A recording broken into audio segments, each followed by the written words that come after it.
संपवाता दाखव भीमगिरी हे गांधीगिरीला संपवाता दाखव भीमगिरी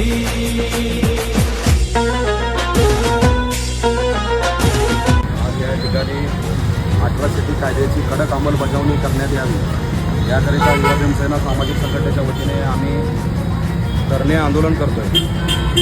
आज महाराष्ट्रभर बघितलं तर दलित